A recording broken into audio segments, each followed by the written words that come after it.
तुमच्यासोबतही असं काहीच झालंय का मला नक्की सांगा. नमस्कार मंडळी, मी पूजा. तर आज होतं माझ्या आत्याच्या मुलाचं लग्न, तर त्याच्याच लग्नासाठी आम्ही सगळे इथे कार्यालयामध्ये जमलेलो.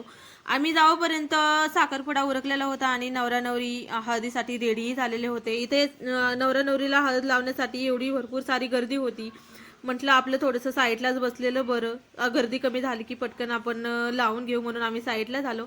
त्यानंतर आम्ही छान अशी हळदी वगैरे लावून घेतली नवरा नवरीला आणि रेडी होण्यासाठी गेलो लग्नासाठी. थोडाफार मेकअप वगैरे केला आणि आम्ही तिघी बहिणी गेलो थोडेसे रील्स वगैरे शूट करण्यासाठी. याचा लॉंग व्हिडिओ मी लवकरच अपलोड करणार आहे, तुम्ही नक्की पहा आम्ही कशी मौज मस्ती वगैरे केली ते.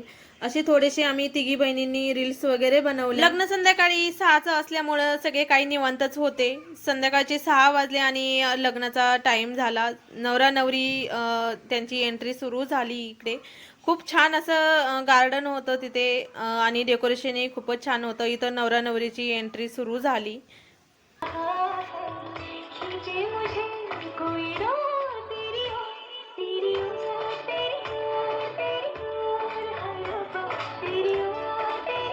सहा वाजताचं लग्न 6:30 वाजता लागलं आणि त्यानंतर सगळे पाहुणे वगैरे आलेले होते, त्यांची थोड्याशा गप्पा वगैरे केल्या. आणि इथे नवरीचे संसार जो होता, आमच्या इकडे त्याला झाल म्हणतात, तुमच्या इकडे काय म्हणतात मला नक्की कमेंट्स करून सांगा.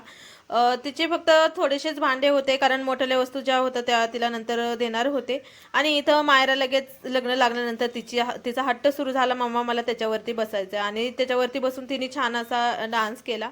ती मनसोक्त खेळत होती, त्याच्यामुळं आम्ही थोडा वेळ तिथेच थांबलो आणि घरी जायला निघालो. आम्ही निघालो 8 वाजता आणि एवढं ट्रॅफिक होतं जाताना, म्हणजे समोरून एक पण गाडी येत नव्हती. थोड्याच वेळात आर्मी आणि पोलिसांच्या गाड्या आल्या आणि सगळे ट्रॅफिक जे होतं ते त्यांनी सॉल्व केलं. असं काहीसं घडलं होतं आज. आणि त्यानंतर आम्ही गेलो कावेरी हॉटेलला जेवणासाठी.